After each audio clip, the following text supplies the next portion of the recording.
자, 여러분 삼손에 대해서 두 번째 살펴보는 시간입니다. 여러분 또 양해 말씀드리면서 설교를 시작해야 될 것 같습니다. 주일날 기분 좋은 마음으로 교회를 나오셨는데 저 교회는 가니까 매번 숙제를 내주더라 이렇게 생각하시는 분들이 계실까봐 여러분 시간 관계상 오늘 말씀의 내용, 설교의 내용은요 사사기 14장, 15장 두 장의 내용 전체를 포함하고 있습니다.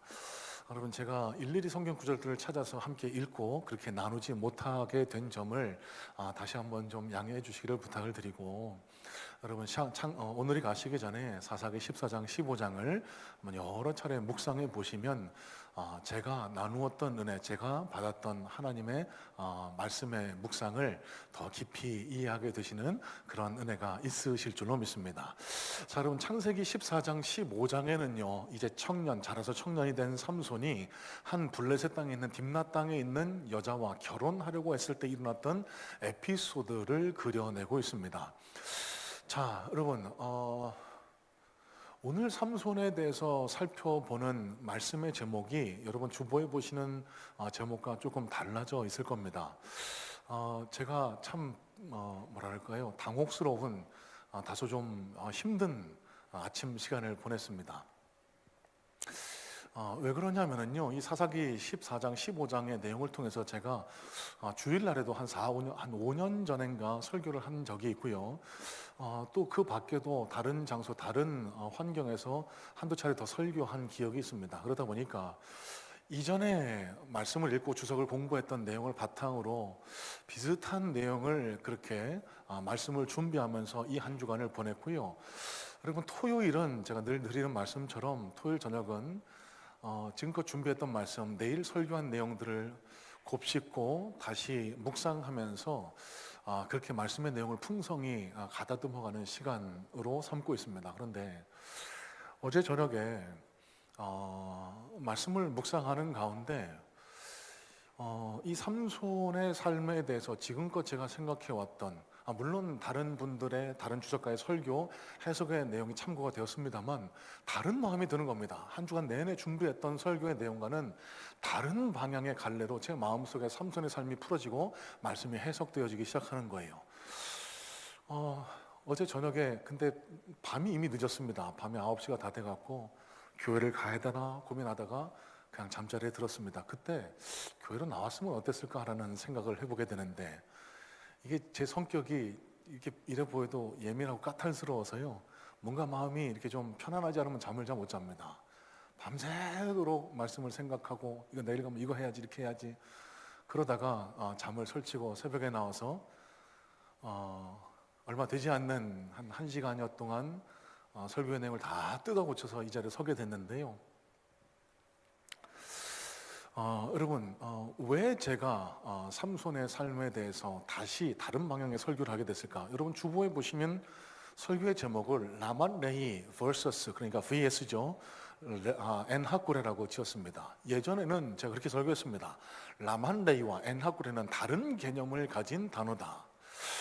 이 라만 레히와 에나꼬르는 다른 의미를 가진 그런 히브리 명사이기 때문에 우리는 라만 레히가 아닌 에나꼬르를 소망해야 한다라고 그렇게 설교한 바가 있습니다.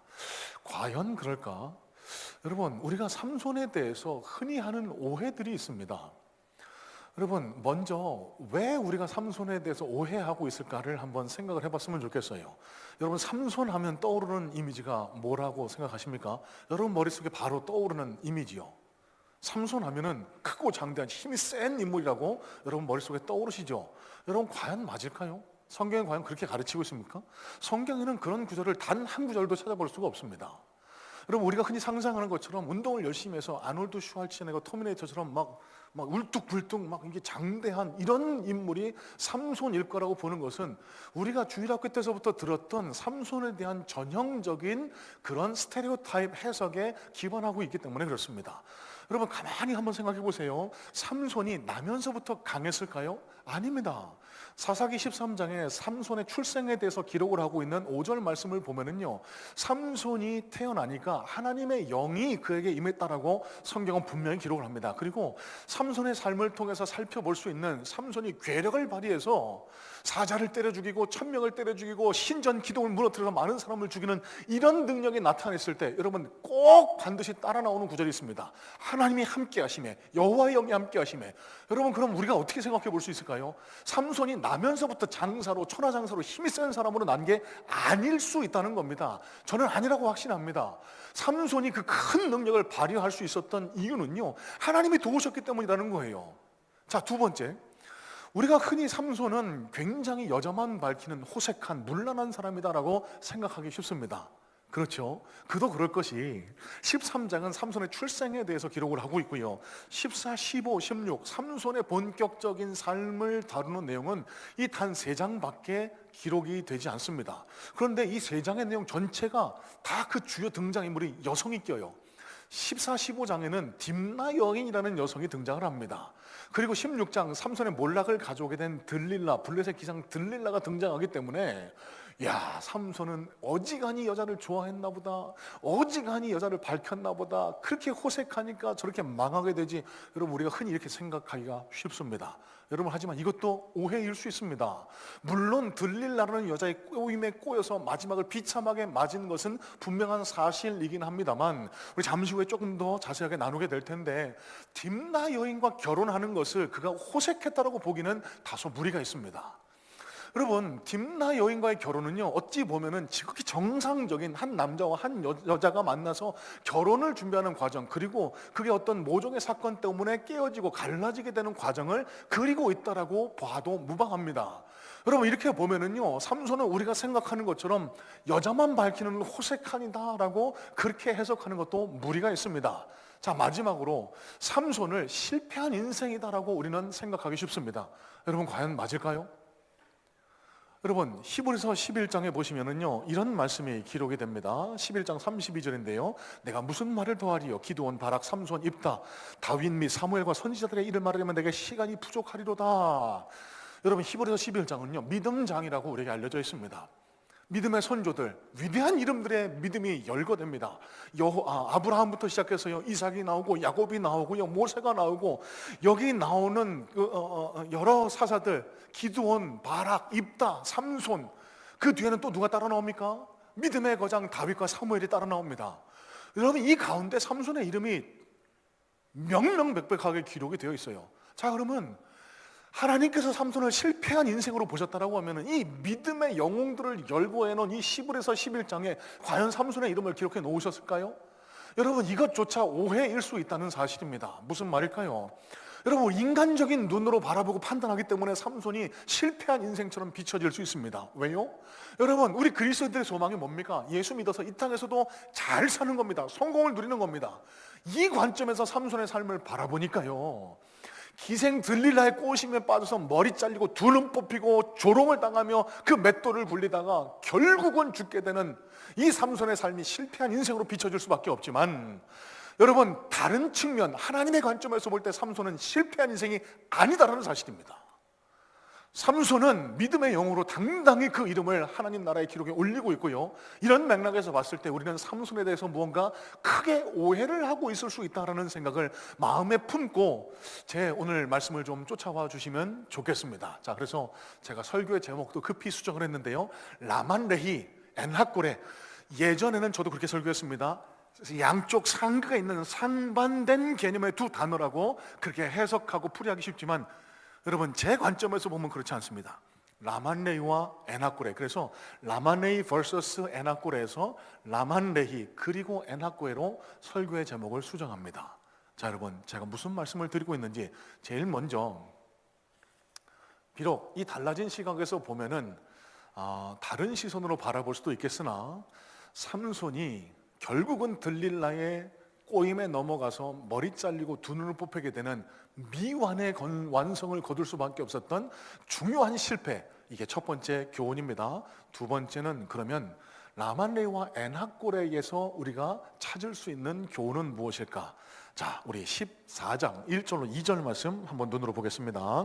삼손이 딥나에 내려가서 거기서 블레셋 사람의 딸들 중에서 한 여자를 보고 올라와서 자기 부모에게 말하여 이르되 내가 딥나에서 블레셋 사람의 딸들 중에서 한 여자를 보았사오니 이제 그를 맞이하여 내 아내로 삼게 하소서 하매.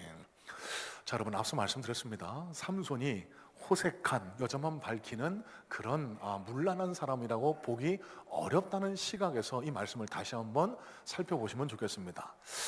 자, 여러분 어떤 가정이 자녀가 부모가 골라주는 여성을 골라서 결혼할까요?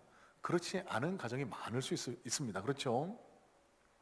이런 맥락에서 봤을 때 딥나 땅에 있는 여인과 결혼하려던 것, 여러분 용서하십시오. 저는 인종주의자는 아닙니다만 여기 계신 많은 부모님, 내 자녀가 갑자기 피부색이 검거나 아니면은 뭐 눈이 홀은 그런 며느리나 사윗감을 데리고 오면 여러분 어떻게 하시겠습니까?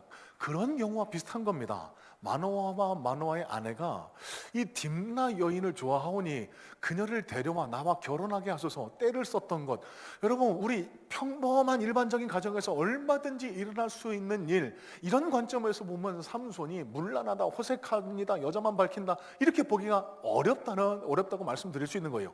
그럼에도 불구하고 이 삼손의 행위에서 찾아볼 수 있는 치명적인 약점 하나를 우리는 14장에서 발견을 하게 됩니다. 여러분 부모를 설득하는 과정에서 삼손이 뭐라고 얘기합니까? 이 여자가 내 눈에 보기에 좋사오니 이 여자를 데려오소서. 자, 여러분 3절인데요 이렇게 얘기합니다. 내가 그 여자를 좋아하오니 나를 위하여 그 여자를 데려오소서. 영어 성경입니다. NIV는 이렇게 번역을 합니다. Get her for me, she's the right one for me 라고 그렇게 번역을 하는데요, 나에게 옳다, for me, 나를 위해서 데려와라, 이 사람이 나에게 옳다, 난 이 사람밖에 없다. 대단한 수혜보죠. 자, 여러분 여기 옳은이라고 번역된 단어를 주목해 보실 수 있어야 합니다. 히브리 원문에 아샤르라는 단어로 기록된 이 단어는요, 사사기 전체를 정의하는 사사기 마지막 장의 구절, 사사기 17장 6절의 말씀에 기록되어 있는 내용과 동일한 단어로 기록이 되어 있습니다. 이스라엘에 그때는 왕이 없었으므로 각기 자기 소견에 옳은 대로 행하였더라. 자기 소견에 옳은 대로 행하였더라. 여기 사용된 옳은과 동일한 단어가 여기 나에게 옳다라는 이 단어입니다. 여러분 사사시대의 비극이 왜 이렇게 반복됐다고 말씀을 드리죠? 자기 옳은 대로 내 눈에 좋사오니. 여러분 여기서 삼손이 미완의 성공자가 될 수밖에 없었던 치명적인 그리스도인의 약점 하나, 그리고 이 땅을 살아가는 많은 그리스도인 누구나 다 가지고 있는 치명적인 약점 하나, 교훈 하나를 우리는 깨달을 수가 있습니다. 여러분 뭘까요? 안목의 정욕. 여러분 삼손이 결정적으로 넘어질 수밖에 없었던 중요한 패착의 원인은요, 사람의 눈, 자기 눈, 안목의 정욕에 사로잡혀 살아갔다는 것, 그겁니다. 자, 여러분 뒤에 나오는 내용들을 14장 내용들을 살펴보시면 제가 간략하게 정리해 보겠습니다. 딥나 여인과 결혼하기 위해서 염소 선물을 가지고 딥나 땅으로 내려갑니다. 그곳에 가다가 사자를 만나게 돼서 그 사자를 염소 찢어주기들이 죽였거든요. 자, 거기서 뭐 흥정을 하고 이야기를 하고 돌아오는 길에 보니까 자기가 찢어 죽였던 사자의 몸에 꿀이 생겨난 거예요. 그 꿀을 시장에 던지 손으로 떠서 막 먹고 그 꿀의 일부를 부모님에게 가져다 드렸습니다. 물론 사자의 시체에서 난 것이라고 얘기하지 않은 채요. 자, 여러분 여기서 우리는 뭘 깨달을 수 있을까요? 여러분 삼손은요 나실인이었습니다. 지난주에 나누었던 말씀 기억하실까요? 나실인으로서 꼭 지키라고 하나님이 삼손과 마노아 가정에 부탁하신 세 가지 내용을 기억하실 겁니다. 첫 번째, 독주를 금하라. 두 번째, 시체를 가까이 하지 말아라. 세 번째, 뭐죠? 머리를 깎지 말아라. 여러분 들릴라에게 머리 깎기 전까지 머리가 길었던 것으로 미루어 짐작하건대 사람들이 볼 수 있는 머리 깎는 규례는 잘 지켰던 것 같아요. 여러분 그런데 아무도 안 봅니다. 그러니까 사자를 찢어 죽이고 그 몸 시체, 죽은 자에게서 난 꿀을 내 허기를 쫓아서 먹고 그거를 말도 않고 부모에게 갖다 주는 하나님의 규례를 마음 나름대로 범하게 되는 이런 치명적인 실수를 범하게 된 겁니다. 그럼 뭐가 문제일까요? 뭐가 문제일까요? 여러분, 삼손은요, 눈에 보이지 않는 하나님의 시선보다 눈에 보이는 사람의 시선을 더 의식하고 살아갔던 겁니다. 여러분, 이 시대 대표적인 안목의 정욕이 바로 남을 의식하는 바로 이 안목의 정욕인 줄로 믿습니다.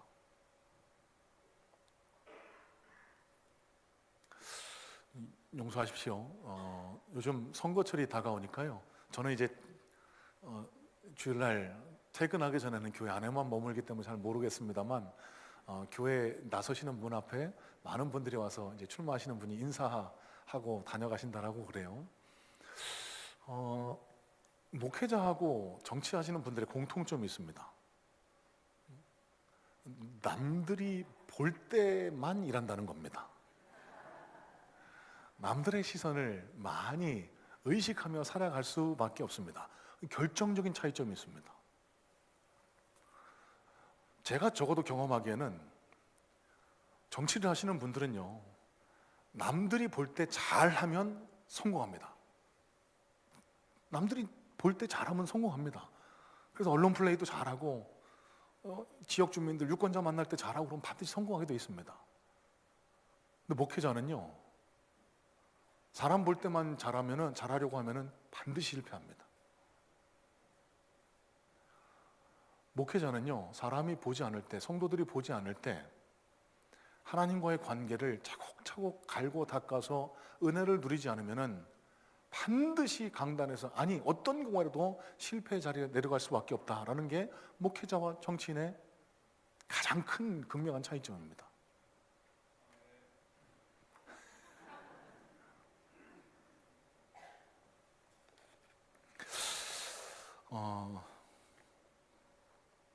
사진 한 장 보여주시겠습니까? 제가 인터넷을 검색하다가 우연히 접하게 된 한 짧은 영상인데요.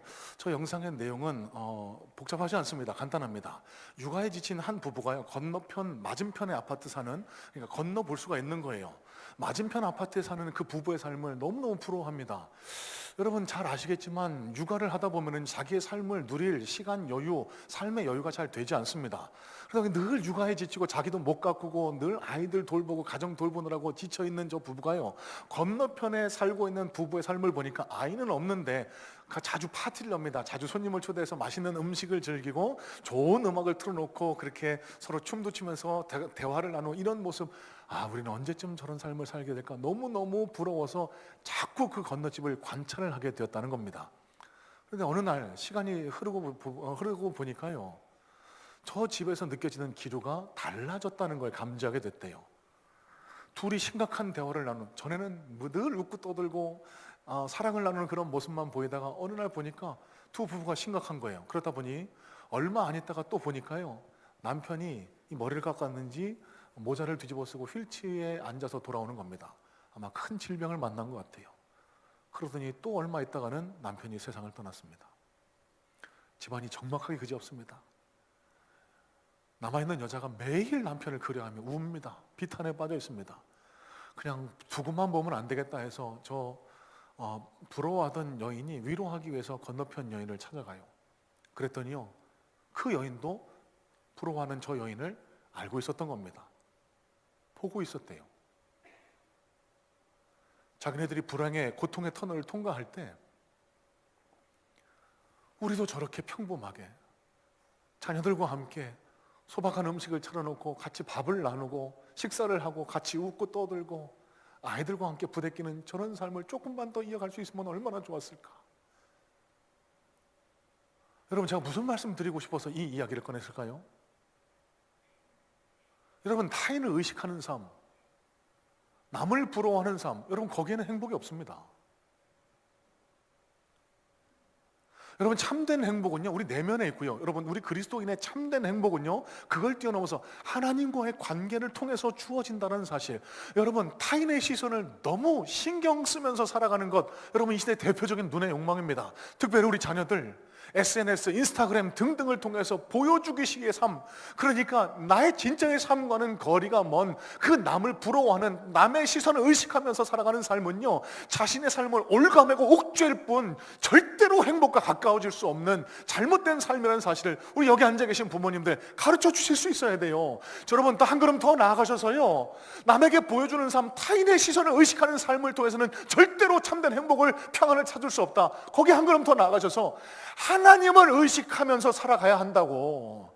하나님이 나를 바라보고 계시고 하나님이 지금도 내 곁에 함께하고 계시다는 이 코람데오의 시선, 그 시선이 네 삶을 더 풍성하고 평안하고 행복하게 만들 거라고. 여러분, 어린이 주일을 맞아서 여기 앉아서 예배드리는 우리 모든 성문의 부모님들에게 권면하고 축복합니다. 우리 먼저 사람의 시선이 아닌 하나님의 시선을 먼저 생각하고 하나님 눈에 하나님을 기쁘시게 하기 위해서 한날 한날을 살아가실 수 있는 우리 모든 성문의 성도님들 되시기를 주님의 이름으로 소망하고 축복합니다. 그래서 그 모습을 우리 자녀들에게도 보여주시고 가르쳐 주셔서요, 우리 자녀들이 이 쓸데없는 타인의 시선에 얽매여서 그들의 삶을 스스로 옥죄고 그 삶을 괴롭게 살아가는 것이 아니라 하나님과의 관계 속에서 참된 행복과 평안을 누리며 살아가는 믿음의 자녀로 자라날 수 있는 우리 모든 성문의 가정 되시기를 주님의 이름으로 소망하고 축복합니다. 자, 두 번째, 사사기 15장 10절 말씀 우리 잠깐 살펴볼까요? 15장 10절입니다. 삼손의 아버지가 여자에게로 내려가매, 14장이네요. 삼손의 아버지가 여자에게로 내려가매 삼손이 거기서 잔치를 베풀었으니 청년들은 이렇게 행하는 풍속이 있음이더라. 자, 여러분, 말씀드린 대로 14장, 15장을 잘 한번 살펴보시면 좋겠어요. 자, 간단히 내용을 정리하면, 줄거리를 정리하면 이렇습니다. 결혼하기 위해서 딥나 땅으로 내려갑니다. 가던 중에 생겼던 일 에피소드를 삼아서 흥겨운 잔치 중에, 아마 술 때문에 흥이 겨워졌는지 모르겠습니다, 삼손이 그 하객들, 그 신부의 친구들에게 수수께끼를 하나 냅니다. 강한 자에게서 강한 것이 나오고 먹는 것에서 단 것이 나온다. 이게 과연 뭘까? 맞춰보라고 합니다. 일주일 안에 맞추면 내가 겉옷 30벌, 배옷 30벌을 주고 못 맞추면 너희가 나한테 선물을 줘야 돼. 그러고 났더니요, 이 사람들이 이걸 못 풀어서 삼손의 예비 신부 이 딥나 여인을 막 닥달하기 시작한 겁니다. 답을 알아오지 않으면 내가 너희 가정을 가만두지 않을 거라고. 결국은 삼손을 꼬셔서, 삼손을 유혹해서 그 답이 사자고 꿀이라는 것을 가르쳐주게 됩니다. 이 사실을 알았던 삼손이 격분합니다. 여우 300마리를 잡아서 꼬리를 손으로 묶습니다. 불을 붙입니다. 그래서 블레셋 사람들의 밭에 곡식단을 다 태우도록 풀어놓습니다. 이 블레셋과 유대가, 이스라엘이 척을 지게 될 것을 염려한 유대 사람들이요, 3,000명을 동원해서 삼손을 포위해 옵니다. 그래서 삼손이 순순히 잡혀가요. 삼손이 블레셋 사람들의 손에 옮겨집니다. 끌려가는데 삼손이 갑자기 하나님의 영이 임해서 그 묶였던 끈을 풀고 나귀 턱뼈를 들고 그 1,000명의 블레셋 사람을 때려 죽였습니다. 그리고 이름을 붙이는 것이 라만레히. 그렇게 1,000명을 때려 죽였으니까 얼마나 운동량이, 에너지 소모가 심했을까요? 막 갈증이 죽을 것 같이 타들어가서 하나님 앞에 부르짖습니다. 하나님, 내가 목이 말라 죽게 됐습니다. 내가 이렇게 비참하게 죽게 됐습니다. 나를 도와주세요. 그랬더니 하나님이 한 우묵한 곳에서 물을 터뜨리셔서 삼손으로 하여금 먹게 하셨다. 그래서 그곳의 이름을 엔하골에, 부르짖는 자의 샘이다 라고 그렇게 이름을 붙인 내용이 사사기 15장에 기록이 되어 있습니다. 자, 여러분, 삼손에 대한 첫 번째 오해와 두 번째 오해에 대해서는 이미 말씀드린 것 같습니다. 나면서부터 힘이 센 게 아니라 하나님의 영이 그에게 임했기 때문에, 하나님이 도우셨기 때문에 그가 놀라운 능력을 발휘할 수 있었노라고. 두 번째는 그가 여자만 밝히는 호색한이라고 보기 어려운 것은 딥나 여인과의 이 결혼과 파혼의 과정, 어느 과정에나 일어날 수 있는 일입니다. 이런 아픔 하나 안고 살아가지 않는 가정이 이 세상에 어디에 있단 말입니까? 그러고 보면 삼손은 여자만 밝히는 호색한이라고 보기만 어려운 거예요. 그리고 삼손은 실패한 인생이라고 보기 어렵다라고 말씀을 드린 바 있습니다. 자, 왜 그런지 한번 생각을 해보겠습니다. 여러분, 이 딥나 여인과 결혼하는 과정에는요, 놀라운 하나님의 계획하심, 인도하심, 하나님의 섭리가 담겨 있다는 사실을 우리는 알 수 있어야 합니다. 자, 14장 4절 말씀을 보시면 이런 말씀이 기록됩니다. 그때에 블레셋 사람이 이스라엘을 다스린 까닭에 삼손이 틈을 타서 블레셋 사람을 치려 함이었으나 그의 부모는 이 일이 여호와께로부터 나온 것인 줄은 알지 못하더라.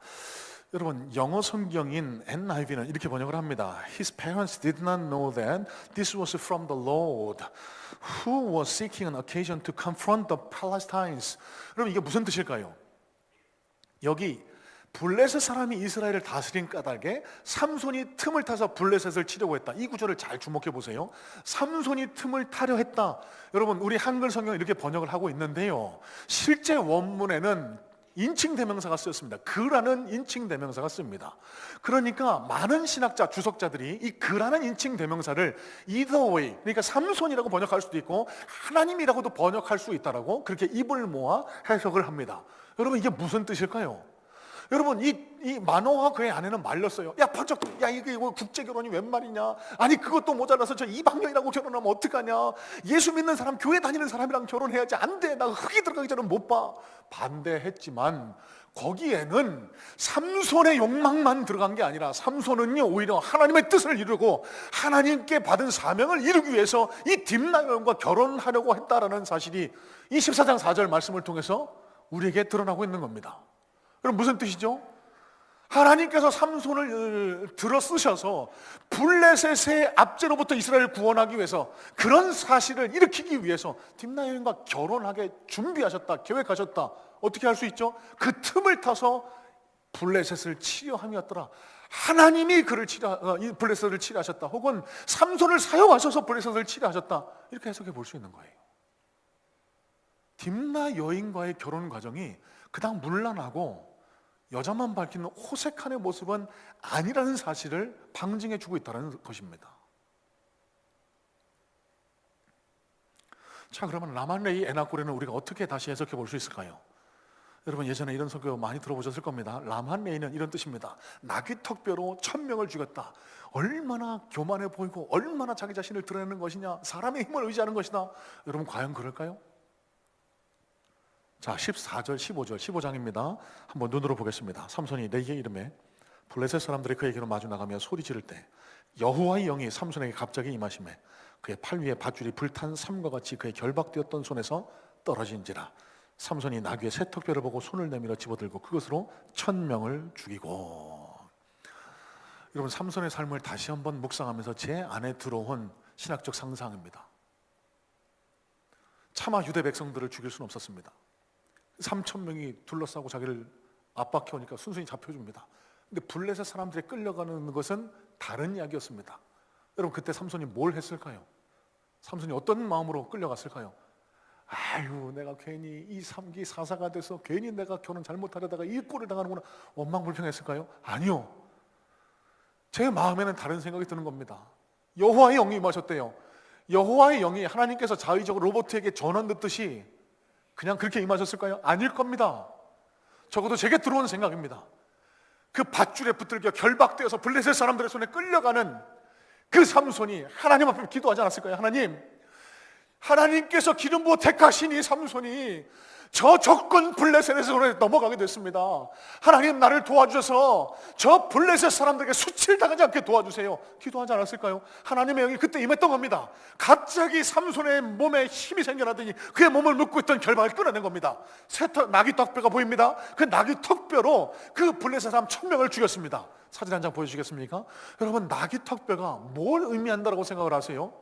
여러분, 여러분 이해를 돕기 위해서 사진을 가져왔는데, 나귀입니다. 나귀, 작은 말. 여러분, 나귀 턱뼈라고 하면은 사람보다 크겠지만 여러분 어느 정도 될까요? 보통 주석을 보니까 사람의 요 손끝에서부터 팔꿈치까지의 길이라고 그렇게 해석을 합니다. 그러면 약 한 1m 안 되는 7, 80cm, 5, 60cm 되는 짐승의 뼈입니다. 여러분, 이걸로 사람을 1000명 때려 죽였다, 무기를 든 군인과 싸워서 이겼다, 상상이 되십니까?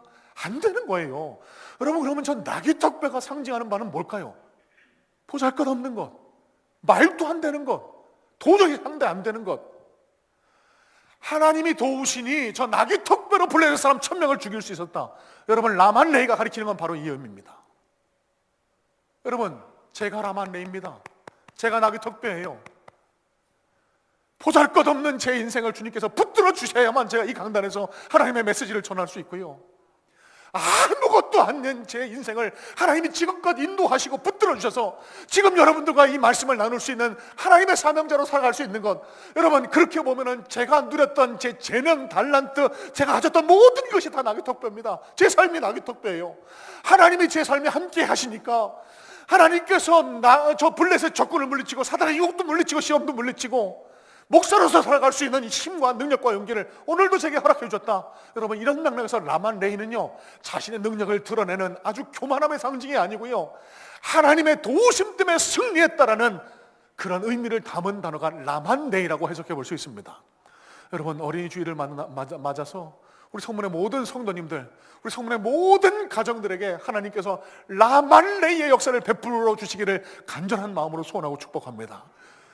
우리는 별것 아닌 것 같아 보일지라도, 우리는 별것 아닐지라도 하나님의 손에 붙들리면 낙의 턱뼈 같은 우리를 통해서 하나님이 놀랍도록 역사해 주신다. 이 놀라운 하나님의 능력이 저와 여러분의 삶을 통해서, 우리 자녀들의 삶을 통해서 드러날 수 있게 해달라고 여러분 간절히 부르짖어 기도하시기를 소망해요. 자, 엔하골에는 그럼 무슨 의미일까? 18절로 19절입니다. 삼손이 심히 목이 말라 여호와께 부르짖어 이르되 주께서 종의 손을 통하여 이 큰 구원을 베푸셨사오나 내가 이제 목말라 죽어서 할례 받지 못한 자들의 손에 떨어지겠나이다 하니 하나님이 레이에서 한 우묵한 곳을 터뜨리시니 거기서 물이 솟아 나오는지라. 삼손이 그것을 마시고 정신이 회복되어 소생하니 그러므로 그 샘 이름을 엔하골이라 불렀으며 그 샘이 오늘까지 레이에 있더라. 여러분, 죽을 것처럼 갈증이 몰려왔습니다. 하나님, 나를 이때까지 도우신 거 감사한데 또 이 위기를 만나게 하시니 나 여기서 죽는 겁니까? 하나님, 나를 이대로 내버려 두실 겁니까? 하나님, 나 이대로 망하게 두고 보실 겁니까? 하나님 앞에 부르짖었어요. 그랬더니 하나님 어떻게 하셨습니까? 엔하골에 우묵한 곳에서 샘이 터져나오게 하시고 마시게 하셨습니다. 여러분, 저와 여러분의 삶이, 아니 우리 자녀들의 삶이 일평생 어떻게 아무 일 없이 평안합니까? 하나님이 도우셔야 승리할 수 있지만 그 승리가 우리 일평생을 다 이끌고 갈 수는 없지 않습니까? 어려운 일도 만날 수 있습니다. 시험과 환난도 우리 삶을 뒤덮어 우리 마음을 어둡게 할 수 있습니다. 그때 그리스도인인 저와 여러분이 우리 자녀들에게 가르쳐 주어야 할 것이 바로 이 엔하골의 부르짖음입니다. 하나님 앞에 부르짖어라. 하나님이 널 도우실 거다. 사방이 꽉 막혀 있어서 도저히 방법이 없는 것 같고 아무도 내 손을 잡아주지 않는 것 같지만 여호와 하나님은 결단코 너를 버리지 않으신다. 하나님이 우리를 도우실 거다. 여러분, 이 엔하골에 담긴 의미가 바로 여기에 있습니다. 또 말씀드립니다. 여기 앉아 계신 부모님들, 우리 인생의 최대 소망은 우리 자녀들이 잘 되는 거 아닙니까? 그런데 언제까지 자녀들을 내 손으로 직접 먹이고 입히고 돌볼 수 있을까요? 없습니다. 그런 분들 한 분도 안 계십니다. 시간이 되면 먼저 하나님 품에 가셔야 되고, 자녀들은 일정 기간 이 땅에서 험한 이 광야 같은 세상을 살아야만 하는 것이 우리의 인생 아닙니까? 그러면 우리 자녀들의 삶을, 평안을 어떻게 담보할 수 있을까요? 하나님 앞에 맡겨드리는 겁니다. 이걸 가르쳐 주는 겁니다. 네가 승리할 수 있는 방법은 라마레이, 하나님 손에 붙들리는 거야. 네가 어려울 때 도울 수 있는 진짜 도움은 하나님 앞에 나와 부르짖을 수 있어야 돼. 여러분, 이런 맥락에서 저는 소망합니다. 여기 함께 앉아 예배한 우리 성문의 모든 성도님들이 어려울 때 주님 앞에 무릎 꿇어 부르짖어 기도하는 기도의 능력자 되시고요, 그래서 하나님의 도우심을 덧입으시고 자녀들에게 가르쳐 주실 수 있으면 좋겠어요. 봐라, 내가 하나님 앞에 붙들렸더니 하나님이 나를 이렇게 사용하지 않으셨느냐? 내가 어려울 때 하나님 앞에 부르셨더니 엔하골에 샘을 터뜨려 주셨지 않느냐? 네 삶도 나와 같이 되기를 원한다. 사랑하는 딸아, 내 아들아, 네 삶에도 하나님의 라만레이의 은혜가, 엔하골의 역사가 일어나기를 간절한 마음으로 소망한다. 이걸 가르쳐 줄 수 있는 우리 성문의 부모님들 되셨으면 좋겠어요. 여러분, 또 말씀드립니다. 삼손의 생이 과연 실패한 인생이었을까? 여러분, 그렇지 않아요. 여러분, 앞서도 말씀드렸죠. 왜 우리가 삼손을 실패한 인생이라고 그렇게 스테레오타입, 무작정 그렇게 삼손을 실패한 사사라고 생각하게 되었을까? 인간적인 관점에서 보니까 그렇습니다. 내 관점으로 삼손의 삶을 살피기가 어렵습니다. 우리는요, 예수 믿어서 잘 돼야 되거든요.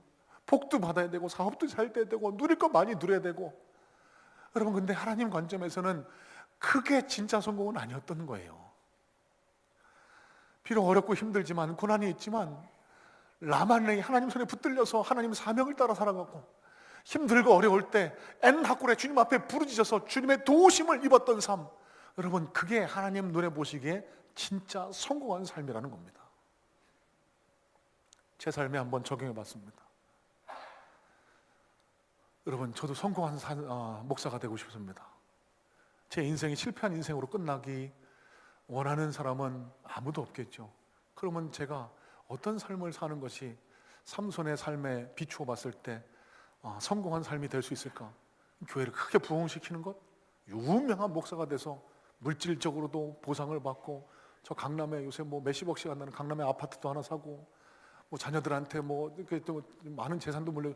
여러분 그러면 제가 성공한 삶입니까? 목사입니까? 아니요. 인간의 기준이고 인간의 관점입니다. 제가 만약에 그렇게 산다면 저는 목회자로서 실패한 인생을 사는 겁니다. 제가 소원하게 되는 게 있습니다. 하나님, 낙이 턱뼈 같은 보잘것없는 인생이지만 주님 손에 붙들려서 주님의 뜻을 이룰 수 있도록 도와주세요. 하나님, 제가 목회하면서 어려운 일, 힘든 일 겪을 수도 있는데 그 고난을 피해가려고 하지 않게 하시고 하나님 앞에 부르짖어서 주님의 도우심을 덧입는 인생이 되게 도와주세요. 그러면서 제가 나직이 주님 앞에 결단하게 되는 게 있습니다. 큰 목회를 지향하는 것이 아니라 제 목사로서의 진정한 성공의 기준은 저와 말씀을 나누었던 우리 많은 성문의 성도님들 가운데 세상을 바라보고 죄악을 바라보고 살아가더라도 요만큼이라도 주님께로 돌아올 수 있는 변화를 제가 이끌어낼 수 있다고 하면은 그것 하나로 제가 충분히 의미 있는 인생을 살아간 것이 아닐까.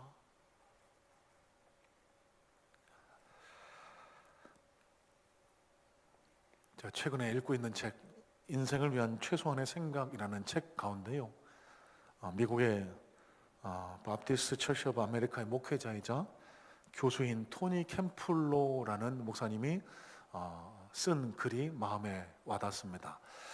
이런 글입니다. 당신이 사진 보여주시겠습니까? 당신이 태어났을 때 당신은 울었고 다른 모든 사람들은 행복했다. 가장 중요한 질문은 이것이다. 당신이 죽을 때 다른 사람들이 모두 울고 있을 그 순간에 당신은 행복할 것인가? 여러분 이 문장을 주보에도 기록이 되어 있으니까 한번 여러 차례 곱씹으면서 묵상해 보시기를 권해드려요. 여러분 진짜 맞는 이야기 아닙니까? 누구나 이 땅에 올 때 엥 하고 울면서 태어납니다. 하지만 그 엥하고 우는 아이를 바라보는 모든 사람들은 다 행복해합니다. 일평생을 살고 마지막 때가 됐을 때 그 마지막을 누구나 다 슬퍼하면서 눈물 흘리는 것이 이 땅의 마지막의 모습, 일반적인 모습 아닙니까? 여러분 그런데 달라야 합니다. 그리스도인은 달라야 합니다. 여러분 오늘 삼손의 삶을 통해 제가 소망하게 되는 게 있습니다. 제가 이 땅에서의 삶을 다 마치고 호흡이 멈추기 직전에 주님, 이만하면 저 잘 살았죠? 그렇게 행복한 미소를 품고 주님 품에 안길 수 있게 되기를. 그리고 제 주변에 몇 명이 됐든 사랑하는 제 가족들이 그래, 우리 아빠, 우리 남편의 모습은 그래도 하나님을 기쁘시게 했던 삶이었어. 여러분 이게 어떻게 가능한 줄 아세요? 오늘 두 가지만 기억하셨으면 좋겠습니다. 코람데오입니다. 하나님을 늘 의식하며 살아가세요. 두 번째입니다. 하나님 앞에 부르짖으세요. 내 성공도 내 고난의 극복도 여호와 하나님으로부터라는 사실을 기억하시고 기도의 사람이 되세요. 부르짖는 사람이 되세요. 그럴 때 저와 여러분들의 삶이 어떠한 경우에도 하나님 앞에서 실패하지 않는 복된 삶, 성공한 삶, 그런 복된 가정이 될 줄로 믿습니다. 우리 함께 기도합니다. 고맙습니다.